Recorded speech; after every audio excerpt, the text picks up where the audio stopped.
pour ouvrir ce journal. Des sillons de l'espérance au grenier de la Concorde. Le professeur Alpha Condé n'a eu de cesse de faire remarquer qu'en plus d'être un scandale géologique, notre pays est et demeure un scandale agricole. Et il a manifestement placé les bœufs devant la charrue en portant l'administration de l'agriculture au chevet du monde rural à travers cette opération inédite. Dans la conscience collective, pour revivre un pareil engouement pour le retour à la terre, il faudrait certainement remonter aux années 75. C'est l'époque de la création des brigades mécanisées et ateliers de production, mais la comparaison ne s'arrête pas là, car c'est à partir de cette année de grâce de 2011, les dispositions en vigueur embrassent toute la chaîne de production. Du parc de 150 nouveaux tracteurs aux milliers de tonnes d'herbicides, de fertilisants et de semences, tout y est. Et l'ensemble des régions en ont bénéficié sur la base de leur protocole productif. Ce remarquable investissement a été accueilli et salué par les laborieuses populations à la dimension des fortes attentes qu'elles en ont toujours exprimées.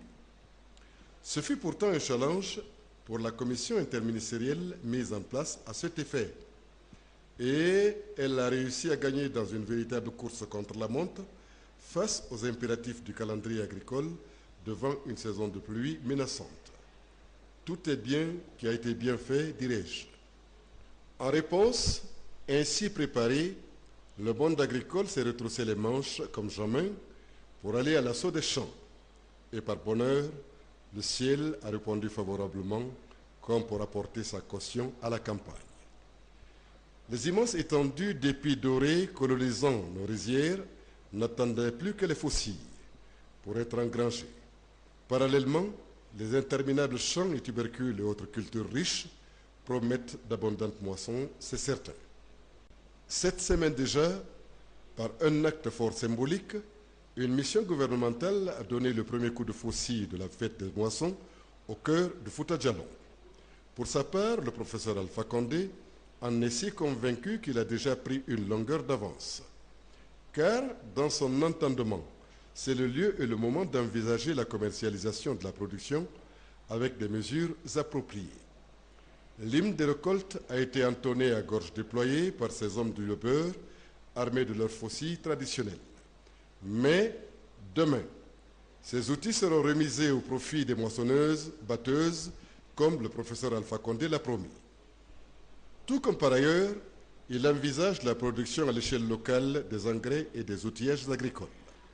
À travers cette projection, le chef de l'État rapproche davantage, et pour de bon, les Guinéens des villes et des campagnes. Ce, en renforçant leur vocation naturelle à se fidéliser à leur terre nourricière en répondant à son appel. De la sorte, le chef de l'État a tracé les sillons de la réconciliation du Guinéen avec le Guinéen par la revalorisation de ce que nous avons de plus indivisible en partage, la terre de nos ancêtres et celle de nos enfants. Il reste entendu qu'une Guinée où il fait bon vivre présuppose nécessairement, comme l'enseigne le professeur Alpha Condé, une Guinée qui produit ce qu'elle consomme et celle qui consomme ce qu'elle produit. Dans la matérialisation de cette vision, il vient de tracer les sillons de la réconciliation qui garniront indéfiniment le grenier de la concorde dans un pays de fraternité, de concorde et de prospérité pour tous ses fils et filles. De ce point de vue, je voudrais paraphraser le professeur Alpha Condé pour rappeler la leçon qui s'impose à nous comme un slogan. La Guinée, c'est tous les Guinéens. Je vous l'ai annoncé dans les principales articulations de cette édition. Le président de la République s'est entretenu ce matin au palais Sékou Touré avec un groupe de facilitateurs composé de sages et religieux du pays. Ces personnalités ont exprimé leur soutien au professeur Alpha Condé pour son initiative de relance de débat avec les acteurs politiques. Sanassi Keïta. L'offre du dialogue renouvelée par le président de la République aux acteurs politiques du pays pour trouver une solution aux différents problèmes qui se posent n'a pas laissé indifférentes certaines personnalités guinéennes. C'est pourquoi ce groupe de facilitateurs, composé de religieux et de sages, soucieux de l'avenir de la Guinée, est venu rencontrer le chef de l'État, professeur Alpha Condé, pour lui faire part de sa volonté de le soutenir dans ce cadre de concertation. Nous sommes venus voir l'institution qu'est le président de la République.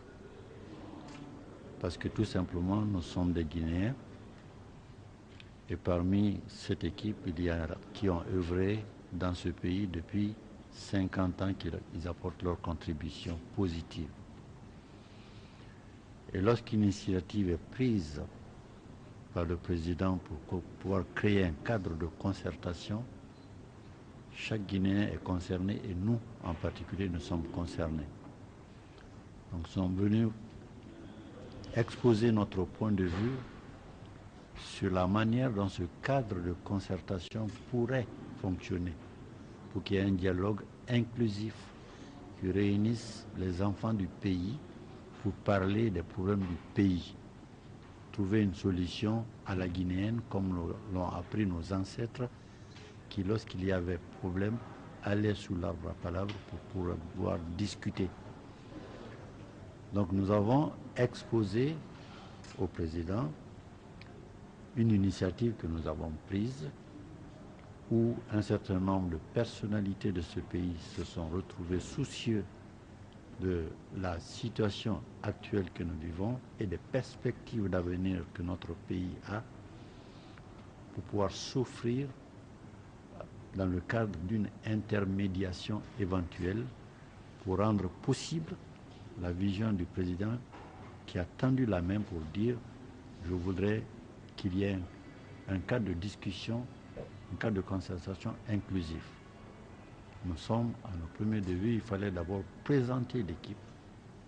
Nous avons été reçus avec enthousiasme, nous avons reçu les encouragements pour pouvoir prendre les contacts nécessaires au niveau requis pour pouvoir apporter notre modeste contribution pour calmer le jeu et permettre aux acteurs qui sont désignés pour cela de se parler, les acteurs politiques, pour que nous puissions avoir des élections législatives apaisées, libres, transparentes, acceptées par la classe politique guinéenne d'abord avant que ce ne soit par l'extérieur.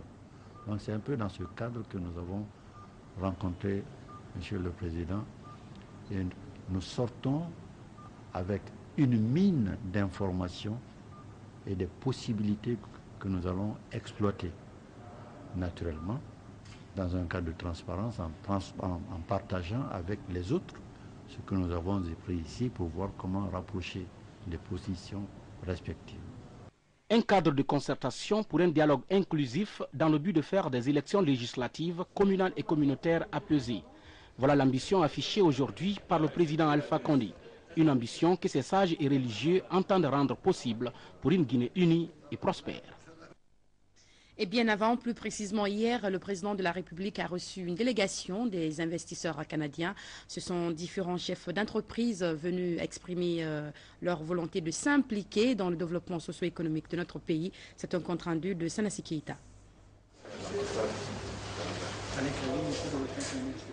Quelques jours après son retour à Conakry en provenance du Québec, le président de la République reçoit en audience les autorités et investisseurs canadiens.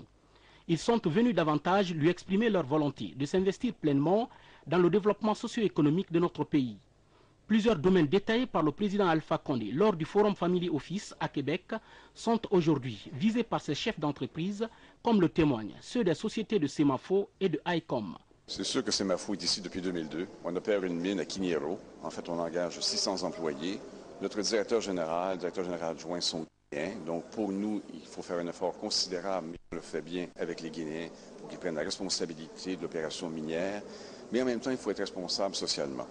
Donc, on va créer d'ici peu des coopératives de femmes autour de la mine pour surtout aider au niveau de l'agriculture, de l'artisanat, que ce soit l'exportation de qualité comme on fait au Burkina Faso, il faut le faire ici en Guinée. Mais plus important encore, un pays se développe uniquement quand il y a de l'énergie. Donc, on s'implique déjà depuis un certain nombre de mois dans le projet du Cogon, en fait pour développer le projet hydroélectrique d'une capacité de 130 MW. Et pour moi, c'est extrêmement important d'arriver à créer une forme d'énergie ici, hydroélectrique, d'arrêter de faire des études et vraiment de promouvoir un projet, de le réaliser.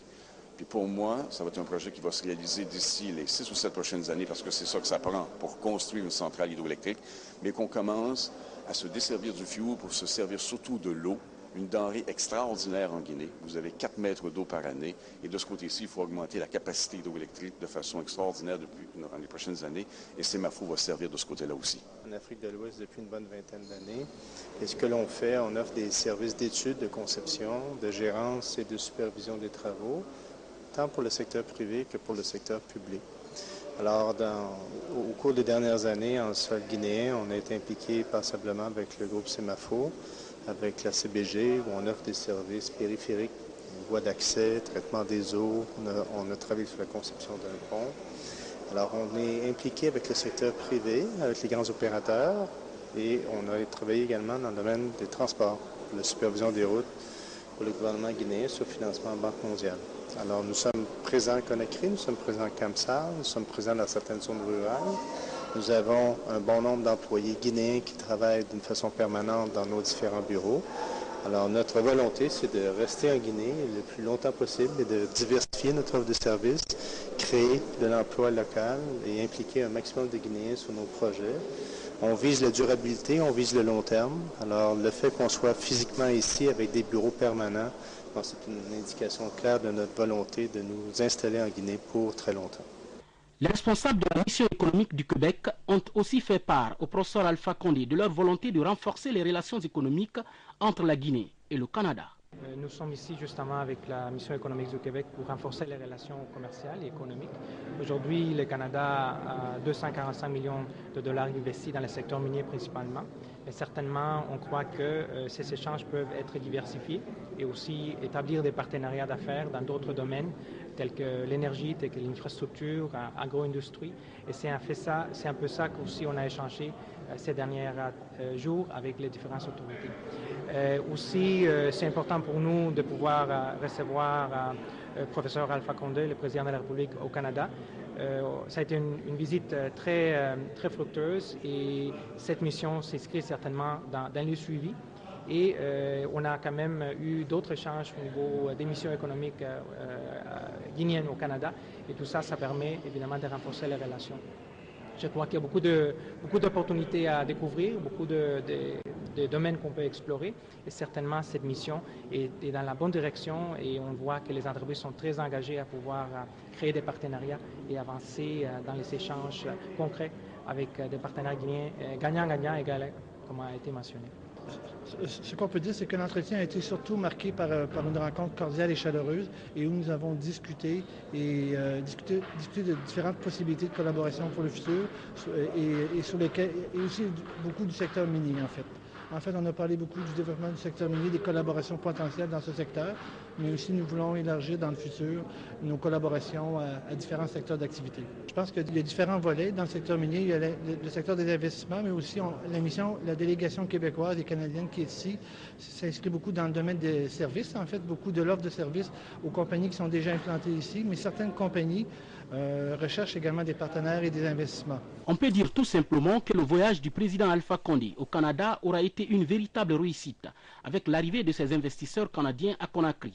C'est le suivi des entretiens qui ont eu lieu entre eux à Québec au cours du Forum Family Office.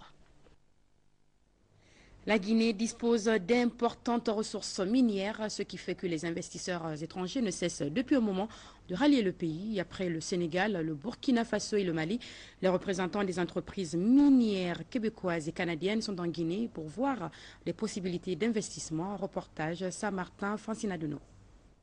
19 entreprises québécoises et 2 organisations canadiennes, toutes du monde minier, sont en Guinée.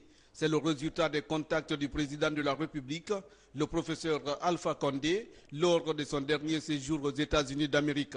La visite de cette délégation en Guinée vise à créer, développer et renforcer un partenariat sincère entre le secteur privé minier guinéen et celui du Canada. Dans le cadre de cette mission, on va aussi en profiter pour essayer de poser certains jalons en ce qui concerne la coopération entre des instituts de formation canadiens et des instituts de formation locaux. Donc nous, notre rôle en tant que secteur minier, c'est d'accompagner ce secteur privé local-là pour que ce secteur privé puisse se développer, renforcer ses capacités et pouvoir saisir les opportunités, compétir sur la même base que n'importe quel autre secteur privé. Nous souhaitons grandement travailler avec vous pour consolider la place du Québec et du Canada ici et ainsi contribuer davantage à l'essor du secteur minier en Guinée. À l'image du Québec, ces investisseurs comptent injecter 30 milliards de dollars américains dans le secteur minier guinéen et en 10 ans. Un engagement salué et soutenu par la Chambre des mines de Guinée à travers le lancement officiel de la RSE, responsabilité sociétale d'entreprise.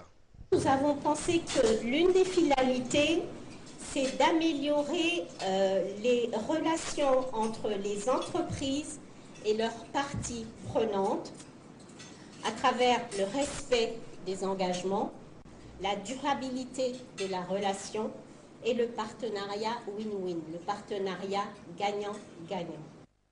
Des échanges que les autorités guinéennes ont jugés bénéfiques. Par cette visite, nos entreprises locales doivent comprendre qu'elles sont appelées à se remettre en cause, à se mettre à jour et aux normes et standards des sociétés minières qui vont évoluer chez nous. Le président de la République m'a chargé de vous transmettre toute sa considération, sa satisfaction. Il estime, et c'est vrai, que son appel a été entendu. Cette approche permettra ainsi l'éclosion d'entreprises performantes capables de répondre aux normes des multinationales et compagnies minières de Guinée. Parlons à présent d'accident de la route. Cette fois-ci, c'est un camion remorque rempli de bœuf qui a terminé sa course dans une habitation dans la commune de Matoto. Pas de perte en vies humaines, mais d'importants dégâts matériels. La défectuosité du système de freinage serait à l'origine de cet accident, comme l'atteste ce reportage d'Ansoumane Toumani Camara. Cet autre accident s'est produit à 3 h du matin ce mercredi à Matoto Centre. Heureusement, pas de perte en vies humaines, mais d'importants dégâts matériels dans la famille de l'âge Moumini Kaba, où ce camion remorque en provenance de Mamou a terminé sa course avec à son bord 73 bœufs, dont 2 sont morts dans l'accident. J'ai quitté à Mamou, arrivé jusqu'à Matoto ici. Donc le propriétaire de bœufs, on m'a fait arrêter en haut là. On m'a dit de l'attendre là-bas. Donc ils vont aller chercher les gens qui vont débarquer le bœuf. Donc j'ai bien tourné là-bas dans le carrefour, j'ai tiré le sécurité. Donc je me suis garé là-bas, j'ai attendu là-bas dans 30 minutes comme ça, je ne l'ai pas vu. Donc j'ai dit attends, je vais me reposer un peu là. Est-ce que vous voyez? Après j'ai dit à mon petit, mets-moi le car là-bas. Je me suis assis dans la fauteuil côté chauffeur. J'ai couché comme ça dans la lit. Donc, dans ce cas, je me suis réveillé maintenant, le camion a pris de part. Donc, c'est ça simplement que je connais là-bas. J'étais couché dans le lit. Soudain, j'ai entendu un grand bruit. Puis, je me suis levé, je me suis dirigé vers la fenêtre de ma chambre. Puis, j'ai regardé, j'ai vu que le mur s'écroulait. Puis, j'ai cherché à appeler au secours. C'est ainsi que ma grand-mère, elle est venue, elle a essayé d'ouvrir la porte, mais la porte était coincée. C'est ainsi que j'ai cherché à trouver un issue de sortie. Et j'ai vu qu'il y a un côté qui était cassé. Je me suis dirigé vers ce côté, par là. Et puis j'ai essayé de me glisser vers là-bas. C'est ainsi que je suis sorti. Selon la police, le manque d'entretien technique et la vétusté de l'engin seraient à l'origine de cet accident. Un accident, si c'était produit la journée, aurait encore endeuillé le pays, car cette rue qui traverse le marché Matoto est très fréquentée la journée. Voilà, avant de poursuivre cette édition, voici un communiqué qui vient de nous parvenir. Il est du ministère d'État chargé des Travaux publics et des Transports. Le gouvernement guinéen a pris avec surprise sur les ondes de radios étrangères la fermeture par les autorités sénégalaises de l'espace aérien sénégalais à tous les vols en provenance et à destination de la Guinée. Cette mesure serait consécutive à la rétention d'un avion de Senegal Airlines par les autorités guinéennes à l'aéroport de Conakry pour des raisons de non-paiement d'arriérés. Face à cette situation, le gouvernement guinéen tient à préciser qu'une telle mesure n'a jamais été prise par l'État guinéen. Toutefois, il convient d'indiquer que le maintien au sol d'un avion de Senegal Airlines à l'aéroport de Conakry le 1er novembre 2011 est essentiellement dû à un contentieux financier qui oppose la FIR de Roberts à une compagnie sénégalaise. C'est en réaction de non-paiement de prestations fournies à Air Sénégal International que le secrétariat général de la FIR de Roberts a instruit ses contrôleurs d'interrompre leur assistance aux aéronefs sénégalais. C'est ce défaut d'assistance qui a empêché le décollage de l'avion de Sénégal Airlines qui était au sol à l'aéroport de Conakry. Informés de cette situation, les autorités guinéennes ont pris des mesures qui ont permis à cet avion de rejoindre sa base. C'est dans ce cadre qu'il a été demandé aux autorités sénégalaises de reprendre le contact avec la FIR de Roberts pour le règlement de cette question. Dans cette perspective, M. Karim Wade, le ministre d'État sénégalais chargé des transports aériens, se propose également de recevoir à Dakar une délégation de la FIR Roberts. Il importe donc de rappeler que la FIR de Roberts, dont le siège est à Monrovia, est l'organe de contrôle de l'espace aérien commun aux 3 États, à savoir le Libéria, la Sierra Leone et la Guinée. En tout état de cause, dans le souci d'éviter de pénaliser les usagers en provenance et à destination de la Guinée, le gouvernement guinéen œuvre à la recherche de solutions à cette situation, signé El Hadj Ousmane Ba. Certes, un appareil de ligne de la compagnie Sénégal Airlines a été retenu sur le tarmac de l'aéroport international de Conakry-Bessia, mais sur les raisons de cette rétention, le ministre d'État aux Travaux publics et aux Transports s'explique au micro de Fatmata Samoura. En effet, dans la nuit du 31 octobre, un avion de la compagnie Sénégal Airlines a été bloqué sur l'aéroport Bessia et par la société ou la firme de Roberts. Qu'est-ce que c'est que la firme de Roberts? C'est une organisation sous-régionale, la Mano-Riva Union, qui est chargée de prêter des services aux différentes compagnies qui survolent l'espace de la Mano. Autrement dit que c'est une espèce de contrôleur des airs. Alors, il y a un contentieux entre la compagnie Air Sénégal International et la FIR de Roberts, portant sur un montant de $43 000 pour des prestations qui ont été déléguées à cette compagnie dans le temps. Et comme vous devez le savoir, cette compagnie a été liquidée. À la place de cette compagnie, il y a maintenant Sénégal Airlines, si je crois. Alors, c'est Sénégal Airlines qui était là. Et c'est l'avion de Sénégal Airlines qui a été bloqué par les services de la FIR de Roberts. Encore une fois, j'insiste, pas par l'État guinéen. Alors, dans cette organisation, il y a donc le Libéria, il y a la Sierra Leone et la République de Guinée.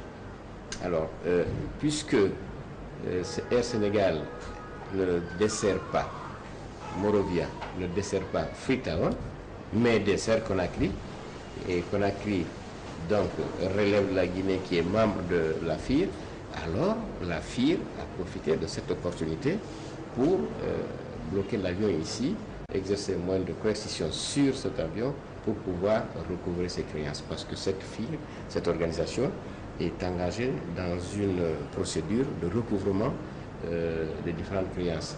Au jour d'aujourd'hui, il semblerait qu'ils ont à peu près $8 000 de prestations non payées accordées à différentes compagnies aériennes.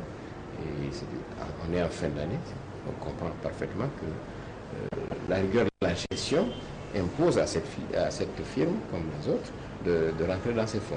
Alors, voilà toute l'histoire. Il ne s'agit pas, encore une fois, d'un problème entre l'État guinéen et l'État sénégalais. Il s'agit d'un problème technique qui s'est posé entre la FIR de Roberts et une compagnie aérienne. Les autorités sénégalaises nous ont saisis de ce problème plusieurs. Donc, nous sommes attelés à trouver des solutions. La première des solutions que nous avons trouvées, sur les instructions de M. le Président de la République, c'est de permettre à l'avion de retourner à sa base, donc de Conakry vers Dakar. Mais entre-temps, il s'était passé que les autorités sénégalaises, avant qu'on ait trouvé la solution là, les autorités sénégalaises avaient décidé de fermer la navigation entre Conakry et Dakar et Conakry. Donc, après qu'on ait trouvé la solution, en principe, les autorités sénégalaises devraient passer un communiqué pour lever cette restriction. Je pense que ça doit être en cours maintenant. L'école supérieure multinationale des télécommunications de Dakar a 30 ans d'existence. Elle a été créée en 1981 par 7 pays de la sous-région dans la Guinée. La cérémonie a été marquée par la présence du président sénégalais Maître Abdoulaye Wade et du ministre guinéen des télécommunications. C'est un commentaire de Mohamed Sanko. Plus de 5000 cadres techniciens supérieurs formés et placés dans les administrations sous-régionales et la participation de ces cadres au développement des problèmes liés à la technologie de l'information et de la communication. Tel est le bilan de l'École supérieure multinationale des télécommunications de Dakar, créée en 1981. En 30 ans d'existence, le nombre d'étudiants de cette institution d'enseignement supérieur est passé de 64 en 1981 à 1350 en 2011. La célébration de ce 30e anniversaire est perçue ici comme une occasion pour réfléchir sur les voies et moyens d'améliorer la formation au bénéfice des structures sous-régionales des télécommunications. La célébration de son trentenaire a été pour l'ESMT l'occasion de partager non seulement son expertise avérée dans les domaines des télécommunications et TIC, mais aussi de montrer les résultats réalisés dans le domaine de la formation pour le développement de notre sous-région dans une Afrique intégrée dans le domaine des télécommunications et les TIC. Présent à la cérémonie, le ministre guinéen des télécommunications est satisfait de la prestation de l'école dans les objectifs cadres avec la nouvelle politique de son pays en la matière. Le SMT est devenu un centre d'excellence de l'Union internationale des télécommunications, de l'Union économique et monétaire ouest africain, l'UEMOA. Je voudrais, à ce niveau, au nom de mes collègues chefs d'État et de gouvernement, réaffirmer notre attachement à la coopération inter-État et apporter tout notre soutien à la réalisation des objectifs et ambitions de notre institution commune qu'est l'École supérieure multinationale des télécommunications. Les rideaux sont tombés sur le séminaire d'information sur le PIDEP, intendé Programme intégral de développement postal. C'était à l'intention des cadres du ministère des Postes et Télécommunications, à savoir l'ARPT et l'OPG. La rencontre visait le renforcement de la capacité des ressources humaines de ce département. Reportage Nougalo. Au terme de ces travaux, plusieurs recommandations ont été faites par les cadres de l'Office de la Poste guinéenne OPG et l'autorité de régulation des postes et télécommunications ARPT. Il s'agit par exemple du renforcement des capacités des ressources humaines, la modernisation des équipements, la rénovation des bureaux de l'intérieur du pays, de la collecte et l'analyse des données sur le marché postal guinéen, mais aussi la présentation des différentes statistiques sur le trafic et les informations financières. Je pense qu'avec ce projet-là, tout le monde va être regardant là-dessus, l'État va être regardant, l'OPG, les acteurs et tout le monde. Je pense qu'avec ça, l'OPG va sortir de ce qu'elle est aujourd'hui. Il y aura une feuille de route qui va préciser le chronogramme, les démarches à suivre. Il y aura des priorités qui seront dégagées. Et ces priorités aussi seront évaluées de manière à ce que tous les acteurs puissent contribuer à cela. Avec 369 travailleurs, dont 225 fonctionnaires et 47 contractuels, le département des postes et télécommunications compte engager des réformes pour redynamiser le secteur des postes et télécommunications en Guinée. Le ministère de l'alphabétisation et de la promotion des langues nationales vient d'organiser une série d'ateliers dans les régions de Nzérékoré et de Kankan. Ces rencontres sur l'élaboration et la validation du plan stratégique et réduction de l'analphabétisme va permettre à ces cadres de développer les activités de l'alphabétisation en Guinée. Ali Badara Kandé. Plus de 65% de la population guinéenne est analphabète. Voilà ce qui ressort des études menées par le département en charge de l'alphabétisation. Ce taux est l'un des plus élevés de la sous-région.